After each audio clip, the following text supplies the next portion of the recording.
Guys मुझे एक बात बताओ कि वो वीडियो किसको याद है जिसमें मैंने कहा था कि दुबई जाना है मुझे एक चैप्टर क्लोज करने के लिए, और अमित ने कहा था क्या पता एक नया चैप्टर खुल जाए। वैसे जितने उस टाइम आप कंफ्यूज थे ना उतनी मैं कंफ्यूज थी, मगर बाद में मुझे पता चला कि अमित ने अपने लिए कुछ मीटिंग्स फिक्स की हुई हैं, कुछ इन्वेस्टमेंट अपॉर्चुनिटीज़ या बिजनेस अपॉर्चुनिटीज़ दुबई में एक्सप्लोर करने के लिए। तो आज हम लोग वहीं एक किसी कंपनी के कॉर्पोरेट ऑफिस जा रहे हैं कुछ इन्वेस्टमेंट अपॉर्चुनिटीज़ डिस्कस करने के लिए। शेख जायद रोड पर है और फाइनली मुझे फ्यूचर म्यूजियम भी दिख गया यहाँ पे। और एमी किसी और ही चीज के लिए एक्साइटेड है। आप क्यों एक्साइटेड हो वहाँ पे जाने के लिए? Because they said that I have to look out for a robot cat that gives me chocolate. वैसे ये जो शेख जायद रोड की ड्राइव है ये मैं रोज़ लिया करता था अपने ऑफ़िस जाने के लिए, और अभी भी बिल्कुल उसी रास्ते में है। और वो मुझे मेरा ऑफ़िस दिख गया, वो दिख रहा है आपको दूर, वो ट्विन टावर्स, ये टावर्स थे जिसमें मेरा ऑफ़िस हुआ करता था। दुबई में ना मैंने अपना ड्राइविंग लाइसेंस 3 साल रहने के बाद अप्लाई किया था, उससे पहले ये आरटीए की बस बहुत सारा थी मेरा। So right now we are in Barsha Heights. It's just next to the internet city. Amit और मैं अपनी मीटिंग में बिजी थे और एमी बिजी थी इस कैट रोबोट के पीछे पीछे भागने में। भाई ये कैट रोबोट बच्चों को चॉकलेट्स भी दे रहा था और उनको कंपनी भी दे रहा था ताकि उनके पेरेंट्स आराम से यहाँ पर बात कर सकें। I found a robot cat that gives me chocolate. Amy की खुशी देखो, एमी को और कुछ से किसी चीज़ से मतलब नहीं है, बस रोबोट कैट दिख गई है वही बहुत है उसके लिए। तो इनके ऑफिस की बिल्डिंग से ना मेरे ऑफिस की बिल्डिंग का बड़ा अच्छे वाला लुक आ रहा था, तो मैं तो उसके मज़े ले रहा था और शिल्पा मज़े ले रही थी यहाँ पर दूसरे ही व्यू के। वो यहाँ पर ढूंढ रही थी कुछ, वो ढूंढ रही थी अटलांटिस। हाँ, यहाँ से अटलांटिस का भी लुक आ रहा था, दो थोड़ा दूर था बट कोई बात नहीं, कल हमने वहाँ पर जाकर रियल में दर्शन करने हैं। गाइस ये मीटिंग और इसके बाद एक दो और मीटिंग्स जो हम लोगों ने करनी है उनका रिजल्ट क्या रहा वो सब कुछ हम आपको बताएंगे कनाडा जाने के बाद। अभी टूरिस्ट मोड पे आते हैं और बीच चलते हैं। ये रेस्टोरेंट है यहाँ पे बीच पे ही, द सॉल्ट। इतनी भीड़ है भाई यहाँ पे, लोग लाइनों में लगे हुए हैं। पता नहीं जॉब इंटरव्यू चल रहा है या फिर ऑर्डर देने के लिए लगे हुए हैं यहाँ पे लाइनों में। यार लोग देख रहे हो कितने लोग हैं।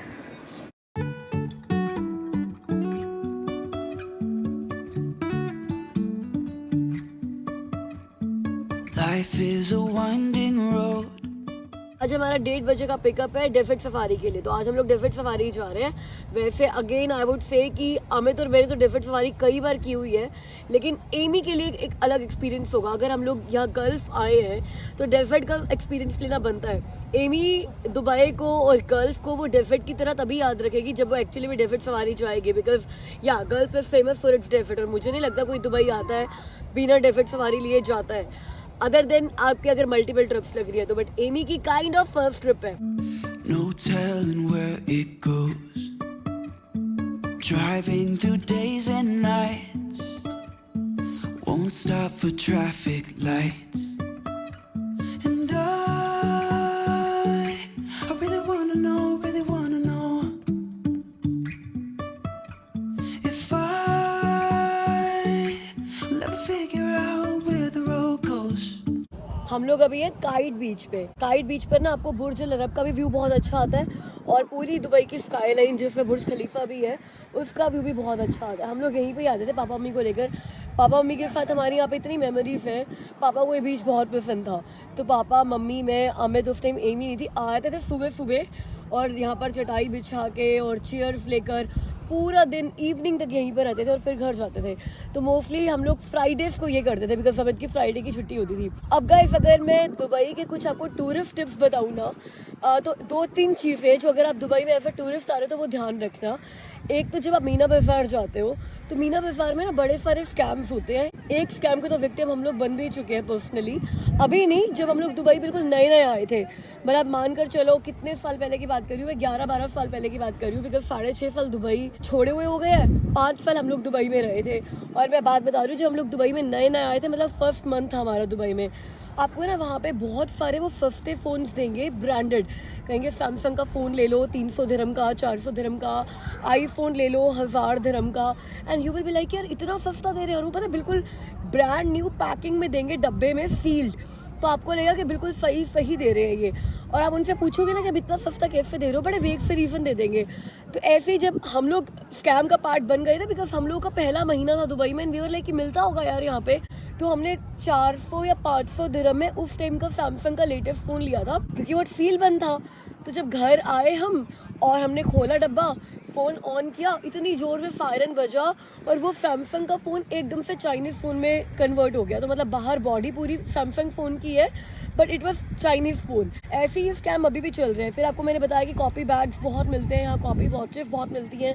ये कॉपी बैग्स, कॉपी वॉचेस और सारी यहाँ पे इलीगल मिलती है और वो ऐसे बता कर आपको दे रहे हैं copy bag, copy watches. But मुझे लगता है मैं इंडिया गई थी ना दिल्ली में, तो वहाँ पर भी ना इसी तरह के बहुत सारे बैग्स दिल्ली में तो ओपनली मिल रहे हैं। तो जिस तरीके का आप रेट आपको वो यहाँ पर बोलेंगे ना, अगर आप ले रहे हो कॉपी बैग या कॉपी वॉचेस, जम के बार्गेनिंग होती है गाइस, जम के बार्गेनिंग होती है। जो उन्होंने बोल दिया वो मत देना।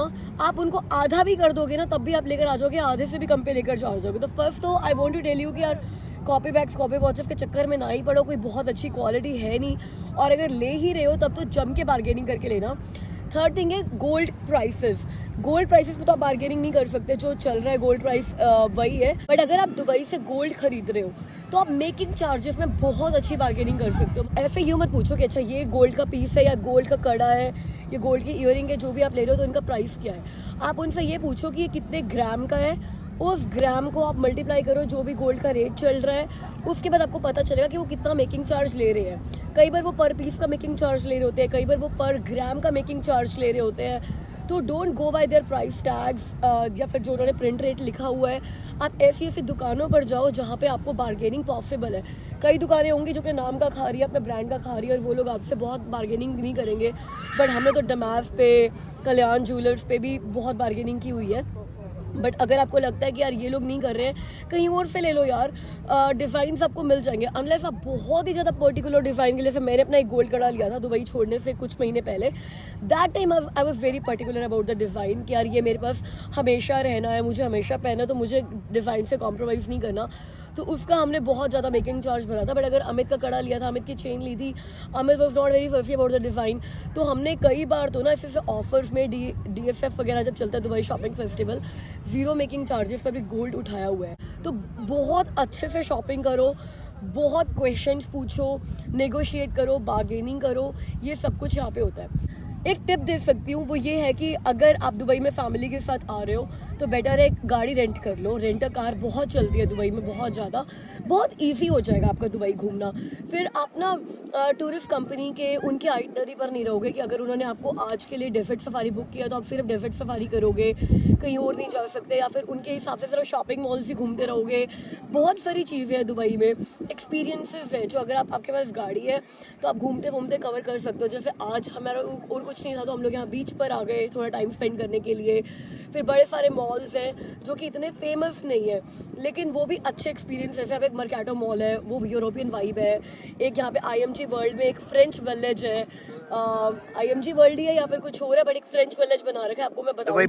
दुबई पार्क्स में एक फ्रेंच विलेज है, उसकी कोई एंट्री टिकट भी नहीं है। हमारे टाइम पर तो नहीं थी, हम लोग ऐसे अपने फ्रेंड्स को लेकर जाते थे वहाँ पर जो घूमने आते थे कि यार ये आपको फ्रेंच विलेज दिखाते हैं। तो ये सारे ना बहुत दूर दूर है, इनके लिए आपको फ्रीडम भी चाहिए, गाड़ी चाहिए आपको। तो आप अपनी कंट्री के लाइसेंस पे यहाँ पे ड्राइव कर सकते हो अगर आप कनाडा से आए हो, ऑस्ट्रेलिया से आए हो, US से आए हो। लेकिन हाँ, कुछ रूल्स चेंज है तो आपको शायद इंडिया से ड्राइव करने में यहाँ पे डिफिकल्टी आए। बट अगर आप इंडिया के अलावा ऐसी कंट्री से आ रहे हो जहाँ पे सेम ड्राइविंग रूल्स है, सेम ड्राइविंग साइड है, तो आपको ईजी होगा। तो फिर मतलब मेरे ख्याल से तो सबको कार रेंट करके फ्री होकर घूमना चाहिए। अब जो मेरे को क्वेश्चंस आ रहे हैं ना इंस्टाग्राम पे, मैं एक दो वो क्वेश्चंस का आंसर कर देती हूँ। जैसे कि कई लोग मुझसे पूछ रहे हैं कि एक तो टॉप टूरिस्ट अट्रैक्शंस बताओ। दो मुझे लगता है सबको पता होगा, सभी लोग ट्रैवल एजेंट्स वगैरह से बात करके आते हैं, लेकिन कई लोग डायरेक्ट बुकिंग करा के भी आते हैं, तो उनको भी बता देते हैं कि हम लोग क्या क्या कवर कर रहे हैं और क्या कवर करने का प्लान करके आए थे। और एक काफ़ी लोग ये पूछे कितने दिन के लिए दुबई आना चाहिए। ओह माय गॉड, अगर आप मुझसे पूछो कितने दिन के लिए आना चाहिए तो हम लोग 7 नाइट्स के लिए आए थे और मेरे को लग रहा है 7 नाइट्स बहुत बहुत कम पड़ गई। मेरे ख्याल से यार 10 दिन का ट्रिप भी दुबई का बन सकता है, बिकॉज ना अगर आप रिलैक्स वेकेशन चाहते हो, हम लोगों ने 2 दिन अपने आप को ना थोड़ा सा स्ट्रेच कर दिया कि मतलब रात को लेट वापस आए हैं और इतना थक गए थे यार, इतना थक गए थे कि मुझे लग रहा था कि यार अब एक दिन ना पूरा रेस्ट करने के लिए चाहिए। जो ग्लोबल विलेज, मिरेकल गार्डन और हम लोग कल अल्सीफ गए तो वहाँ से भी काफ़ी लेट आए, तो इतना जो थक चुके हैं। बट आप रेस्ट कर नहीं सकते बिकॉज हमारे पास तो लिमिटेड डेज ही है। तो जो चीज़ें कवर करने की है, मैं बोलूँगी कि यार आपको अल-सीफ ज़रूर जाना चाहिए, जहाँ पे हम लोग कल गए थे, जो कि आप जिसको अल फहीदी हिस्टोरिकल डिस्ट्रिक्ट भी कह सकते हो। तो वो मीना बाज़ार वाला एरिया, बर दुबई वाला एरिया, अल फहीदी हिस्टोरिकल डिस्ट्रिक्ट, अल-सीफ, आप ना बहुत अच्छा टाइम वहाँ पर बिता सकते हो। बहुत अच्छे अच्छे फोटोज़ भी आएंगे। वो ओल्ड दुबई है और उसी के साथ आप गोल्ड सूक को भी कंबाइन कर सकते हो, बिकॉज वहाँ से गोल्ड सूक बहुत पास है। हम लोग कल गोल्ड सूक क्यों नहीं जा पाए, बिकॉज एमी बहुत थक गई थी और उसको बस सोना ही था, तो हम लोग डिनर करने के लिए चले गए, हमारा गोल्ड सूक रह गया। बट सैटरडे को हम लोग मीटअप प्लान कर रहे हैं, तो वहीं अल-सीफ एरिया में ही प्लान कर रहे हैं, तो वहाँ से हम लोग गोल्ड सूक भी जा सकते हैं, कवर तो करके जरूर जाएंगे। तो आपका एक दिन पूरा ये हो सकता है कि आप पूरा old Dubai with gold souk cover कर लो, ताकि आपको दोबारा फिर वहाँ पर जाने की ना जरूरत ना पड़े, एक दिन में वो कवर कर लो। सेकेंड डे जिस दिन आप डेफिट सवारी जा रहे हो, डेफिट सवारी में आपका होटल पिकअप ना 2 बजे हो जाएगा और आप रात को 10 बजे से पहले नहीं आओगे, और बड़ा टायरिंग भी होता है डेफिट सवारी। तो या तो आप एक रिलैक्स मॉर्निंग ले सकते हो और फिर सिर्फ डेफिट सवारी कवर करके आओ, और अगर वो इतना अपील नहीं कर रहा ना आपको, तो आप दिन में मतलब अर्ली मॉर्निंग स्टार्ट करो अपना, फिर चाहे होटल में जाकर 1-2 घंटे रेस्ट कर लो।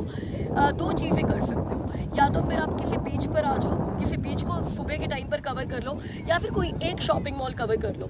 जैसे कि हमारे होटल से दुबई आउटलेट मॉल है, उसका पिक एंड ड्रॉप चलता है, सुबह 9 बजे पिकअप होता है होटल से और 1 बजे ड्रॉप होता है। तो आपका वैसे भी डेफिट सवारी 1:30 से 2 बजे के बाद में पिकअप होगा, तो इस टाइम पर आप मॉल कवर करके आ सकते हो। मॉल सारे के सारे 10 बजे तक खुल जाते हैं और 2-2.5 घंटे आप एक मॉल कवर कर सकते हो, या फिर बीच भी तो कवर करना ही चाहिए यार।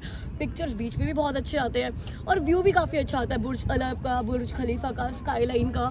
तो सेकेंड डे आप डेजर्ट सफारी और सुबह कुछ भी जो आपको चाहिए, बीच या फिर शॉपिंग मॉल या फिर कुछ और, जैसे JBR वॉक हो गया या फिर मरीना हो गया, अगर आपको वो वाला एरिया देखना है तो वो कर सकते हो। बट डिपेंड करता है आपके होटल लोकेशन पे, क्योंकि आपको टाइम पर वापस भी आना है होटल अपने। तो ये सारी चीज़ें आप डे 2 पे कर सकते हो। डे 3 पे आप कर सकते हो ग्लोबल विलेज और मिरेकल गार्डन। इन दोनों के अलावा कुछ हो भी नहीं पाएगा, बिकॉज मिरेकल गार्डन भी बहुत चलना। इट्स नॉट अबाउट कितने घंटे किसी चीज़ में लगते हैं, इट्स अबाउट आपकी बॉडी में कितनी कैपेसिटी भी है घूमने की। 12 घंटे से ऊपर क्या घूमोगे यार आप, अगर दोपहर को 12 बजे भी अपने होटल से निकलते हो। ग्लोबल विलेज रात को 12 बजे बंद होता है, ग्लोबल विलेज से आप वैसे ही आओगे ही नहीं, पहले पूरे टाइम स्पेंड करके ही आओगे। तो मिरेकल गार्डन कर सकते हो, ग्लोबल विलेज कर सकते हो। और अगर आपको लगता है कि बच्चे नहीं है हमारे साथ, इतना टायर्ड नहीं होंगे, बिकॉज बच्चे ज़्यादा टायर्ड हो जाते हैं यार, तो आप मॉल ऑफ एमिरेट्स इनके साथ कंबाइन कर सकते हो। इसके अलावा आपको एक दिन चाहिए अबू धाबी जाने के लिए। अबू धाबी में देखने का बहुत कुछ है, एमिरेट्स पैलेस है, जो मॉस्क है जो कि बहुत ही फेमस मॉस्क है वो भी है, और इसके अलावा अब तो बैब्स टेम्पल बन गया वो है। हम लोगों ने क्या प्लान किया कि जब हम लोग अबू धाबी जाएंगे, मॉस्क मुझे नहीं पता हम लोग कवर करेंगे या नहीं, बिकॉज हम लोग ऑलरेडी 2-3 बार देख चुके हैं अगेन, और मेरे को नहीं लगता एमी को कोई मॉस्क देखने का क्रेज़ है। हम लोग जो भी चीज़ें देख रहे हैं जो अगेन रिपीट कर रहे हैं वो एमी के लिए कर रहे हैं, तो मॉस्क में आई डोंट थिंक उसको इतना खास क्रेज होगा। बट बैब्स टेम्पल हमने देखना है, हमने नहीं देखा। साथ में दुबई में जो जबल अली पे जो नया गुरुद्वारा और नया मंदिर बना है, हमें वो देखना है। और साथ में एक इब्न बतूता मॉल है जबल अली में, तो इब्न बतूता मॉल भी मुझे ना बहुत पसंद था। हेलीकॉप्टर जाता है।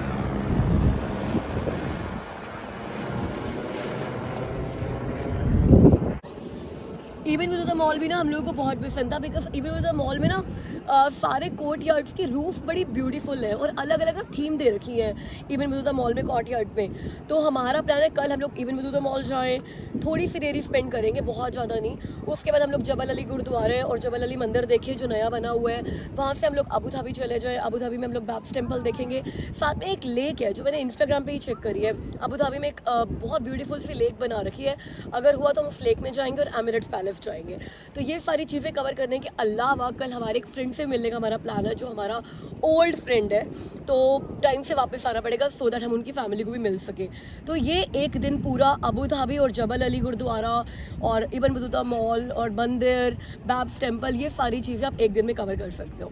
अब उसके बाद अगले दिन आपने अभी तक दुबई मॉल नहीं गए हो, आपने बुर्ज खलीफा नहीं देखा है, तो एट द टॉप पर जाने के बजाय मुझे लगता है बुर्ज खलीफा एट द टॉप सिर्फ हाइप्ड है, वही व्यू आता है आपका जो कि आप प्लेन से नीचे उतरे होते तो आता है। वहाँ जाने की बजाय आप जैसे नखील मॉल में भी एक ऑब्जर्वेटरी डेक खुला है और उसमें ना पाम जुमेरा का व्यू है, तो आप अलग अलग ऑब्जर्वेटरी एक्सप्लोर कर सकते हो। दुबई में बहुत सारे रेस्टोरेंट्स हैं और क्लब्स हैं जो रूफ टॉप पे है, वहाँ से बहुत अच्छा व्यू आता है। एक विंग्स ऑफ मैक्सिको है आप वहाँ जा सकते हो। तो एक दिन पूरा आप न्यू दुबई के लिए रख सकते हो कि आप सिटी वॉक कर लिया, JBR वॉक चले गए। सिटी वॉक भी बहुत अच्छा डिज़ाइनर विलेज बनाया हुआ है इन्होंने, वो हमारे टाइम पर नया नया खुला था बट हम लोगों ने देखा है। मेरा दोबारा जाने का बहुत मन है बिकॉज आई फील कि उस टाइम हमने बहुत अच्छे से एक्सप्लोर नहीं किया था। तो सिटी वॉक, JBR वॉक, बुर्ज खलीफा, दुबई मॉल, अटलांटिस का व्यू, अटलांटिस के आसपास पाम जुमेरा पे ना वो चलती है एक मोनो रेल, उस मोनो रेल के ना बड़े सारे स्टॉप्स हैं, तो आप नए नए स्टॉप पे रुक कर वहाँ का व्यू एंजॉय कर सकते हो। तो ये सारी चीज़ें भी एक दिन में कवर हो जाएंगी। बट हाँ, आपको ये देखना है आप आना जाना कैसे करोगे। Metro would take a lot of time. अगर आपके पास अपनी गाड़ी है तो हॉप ऑन ऑफ बड़े आराम से कर सकते हो। एंड गाइस, इसके अलावा ना बहुत सारे एक्सपीरियंसेस भी हैं। आप शारजा जा सकते हो, अजमान जा सकते हो, रसल खेमा जा सकते हो, वहाँ भी बहुत कुछ है देखने वाला। कैसीनोज खुल गए हैं अभी, तो रसल खेमा में भी खुल गया है, दुबई में भी एक कैसीनो खुल गया है। उसके अलावा डॉग क्रूज़ है, वो भी अपने आप में एक्सपीरियंस है। डिनर बुक करो, उसमें मरीना पे भी है और ओल्ड दुबई में भी है, तो वह आप वो कर सकते हो। उसके अलावा स्काई डाइविंग और हेलीकॉप्टर राइड, मतलब there are so many things to do in Dubai. तो जो बाकी दिन है ना, वो आपने भाई देखना है कि आपके पास कितने दिन है और उसके अकॉर्डिंग अगर आप एक लिस्ट बना लोगे ना, और उसके बाद फिर आप देखो कि कौन से दिन में आप कितनी चीज़ें कवर कर सकते हो। And I am sure 10 days भी आपको वैसे कम पड़ जाएंगे। हम यहाँ पर जैसे 7 डेज़ के लिए आए हैं, तो हमें लग रहा है कि 7 डेज़ में we can not cover everything. तो वही आपके पास कितने दिन है, आप उसके अकॉर्डिंग देखो, एक बड़ी सी लिस्ट बना लो और फिर शॉर्ट लिस्ट करते जाओ आपकी प्रायोरिटी, और जो प्रायोरिटी है उसके अकॉर्डिंग देखो कि वो उनमें कितने दिनों में वो फिट बैठते हैं। एक और चीज़ जो मैं रिकमेंड करूँगा, अगर आपके पास कम दिन है तो एक सिटी टूर ले लो। तो बिग बस चलते हैं यहाँ पर, 24 आवर्स या 48 आवर्स का टूर ले लो। तो उसमें क्या होगा कि वो आपको 48 आवर्स में ना पूरे दुबई के जो मेन अट्रैक्शन है ना, वो सब पे लेकर जाएंगे। Hop on hop off tour होता है वो। तो कहीं मर्जी जहाँ आपका मन हो वहाँ पर उतर जाओ, जितना टाइम स्पेंड करना है स्पेंड करो, वापस आओगे वही उसी पिकअप पॉइंट पे, अगली बस आ रही होगी उसमें बैठो और आगे चल पड़ो। तो that is also very helpful in case if you want to explore Dubai in less time. एक गलती जो हमसे हुई ना, वो हमने फ्यूचर म्यूज़ियम टाइम पे बुक नहीं किया। तो वो आपको टाइम पे बुक करना बहुत ज़रूरी है अगर आप वो देखना चाहते हो तो। वैसे हमने भी 15 दिन पहले से ना चेक करना शुरू कर दिया था, बट अवेलेबिलिटी थी नहीं स्लॉट्स की, वो ऑलरेडी बुक हो चुका था। तो अब क्या है कि वैसे भी उसकी टिकट बहुत महंगी है, 149 दिरहम्स पर पर्सन की टिकट है। बट देन अगर अब जैसे हम लेट हो गए हैं, तो कुछ ट्रैवल एजेंट से बात हुई थी मेरी, तो वो कह रहे थे कि वो अवेलेबल करा सकते हैं, but then that ticket will be 300 dirhams per person. तो आप लोग ये गलती मत करना। आपको अगर यहाँ पर आना है दुबई में और अगर फ्यूचर म्यूजियम देखने का मन है ना, तो एटलीस्ट 1-1.5 महीना पहले से ना चेक कर लेना। अगर आपको डेट्स आपकी कंफर्म्ड है ना, आपको पता है आपकी डेट्स किस डेट्स को आ रहे हो, तो बुक करा लेना। गाइस, लिस्ट तो इतनी बड़ी है कि ये भी कर सकते हो, वो भी कर सकते हो। दुबई फ्रेम है, बहुत ब्यूटीफुल आर्किटेक्ट है। दुबई फ्रेम अंदर से देखा हुआ है। वहाँ पे जो सबसे अच्छी चीज़ मुझे लगी थी वो ये था कि वो how Dubai would be after 50 years, उसकी पूरी प्रेजेंटेशन थी, 5D प्रेजेंटेशन थी जिसमें टैक्सीज वगैरह चल रही थी। वो मुझे ज़्यादा अच्छा लगा था। अदरवाइज तो यार जैसे कि स्काई क्रैपर के ऊपर आप टॉप पे चढ़ जाते हो, वही वाली फीलिंग है। मगर बाहर से आप दुबई फ्रेम भी अच्छे से देखना, मतलब उसके पास जाके देखना, ऐसे नहीं गाड़ी में यूँ जा रहे हो, और पिक्चर्स कराना। और जो ये फ्यूचर म्यूजियम बनाया हुआ है, ये तो बहुत ही ब्यूटीफुल बनाया हुआ है। इसके अलावा दुबई में ग्लो गार्डन भी है एक, जो पूरा लाइट्स का गार्डन बना हुआ है, वो भी आप चेक कर सकते हो। ये ग्लोबल विलेज, ग्लो गार्डन और मिरेकल गार्डन, ये सारे ना सीजनल है। ये मोस्टली विंटर्स में शुरू होते हैं, समर से बंद हो जाते हैं। ये भी डिपेंड करता है कि आप किस टाइम पर आ रहे हो कि ये सब कुछ खुला होगा या नहीं होगा। साथ में दुबई शॉपिंग फेस्टिवल, अगर आप दुबई शॉपिंग फेस्टिवल के टाइम पर आ रहे हो जो पूरा 1 महीना चलता है, तो जब आप शॉपिंग कर रहे हो बहुत सारे ऑफर्स चलते हैं, बहुत सारे, तो उन ऑफर्स में पार्ट लेकर आप बहुत सारे प्राइजेस भी जीत सकते हो। गाइस, दुबई में इन्वेस्टमेंट से रिलेटेड एक इनसाइडर इन्फॉर्मेशन आपको देता हूँ। मैं यहाँ पर अभी ना 3-4 दिन में अपने कुछ फ्रेंड्स वगैरह से मिला हूँ, because you know I was in construction when I was in Dubai. तो मेरा वो सर्कल है ना, वो सारे वही हैं जो कंस्ट्रक्शन इंडस्ट्री से जुड़े हुए हैं, रियल एस्टेट से जुड़े हुए हैं, बैंकिंग से जुड़े हुए हैं। तो उनसे मेरी बात हुई, मैं उनसे पूछ रहा था कि यार दुबई में इन्वेस्ट करना चाहिए नहीं करना चाहिए। इस टाइम पूरा वर्ल्ड दुबई में इन्वेस्ट कर रहा है। कनाडा में इतने सारे सेमिनार्स हो रहे हैं दुबई में इन्वेस्ट करने के लिए। तो the information which I got is next 2 quarters में ना अराउंड 125,000 अपार्टमेंट्स जो हैं वो अवेलेबल होने वाले हैं। और सप्लाई मतलब इतनी ज़्यादा होने वाली है। Right now the situation is supply कम है, डिमांड बहुत ज़्यादा है। बट वो सिचुएशन है ना अगले 6 महीने से 9 महीने में चेंज होने वाली है। हो सकता है कुछ प्रोजेक्ट्स थोड़े डिले भी हो जाते हैं। तो 6 से 9 महीने में सिचुएशन चेंज होने वाली है। सप्लाई इतनी ज़्यादा आ रही है कि जो हाउस प्राइसेस जो इस टाइम ऐसे पीक पे जा रहे हैं ना, हो सकता है थोड़ा नीचे भी आ जाए। तो अभी हम जहाँ सेमिनार में गए थे ना, वहाँ पे आई मेट समबडी, वो भी यहाँ USA से आए हुए थे, मियामी से। So we were having this discussion. तो हम दोनों यही सी बात पे एग्री हो रहे थे कि अगर दुबई में इन्वेस्ट करना है ना, तो आई थिंक थोड़ा टाइम वेट कर लेना चाहिए। अभी देखना चाहिए कि मार्केट अगले जो 6-7 महीने 9 महीने में कहाँ जाती है, उसके बाद सोचना चाहिए कि इन्वेस्ट करना है या नहीं करना। एमी की हालत देखो, आधा घंटा बीच में रह के कपड़े भी उतर गए और लाल हो गई है पूरी, और टैंड हो गई है, पूरी टैंड हो गई है भाई। How do people survive here? by applying ice packs. Can I have one? मैं तो भाई ये सोचकर हैरान हूँ कि अगर नवंबर मिड में इतनी गर्मी है यहाँ पे कि मुझे ऐसा लग रहा है पूरी स्किन जल गई है, तो जून जुलाई में क्या हाल होता था या होता होगा। बात वही है, सिर्फ 3 महीने की, बाकी टाइम ठीक है, बहुत गर्मी है, बट अरे इट्स अभी नॉट भी लाइक दिस। नवंबर मिड में इतनी गर्मी है भाई, इतनी गर्मी है। Even if I'm falling down, I will keep on searching for my highs. You can say I lost my mind, I will keep on holding my head high. Even if the sky is falling down.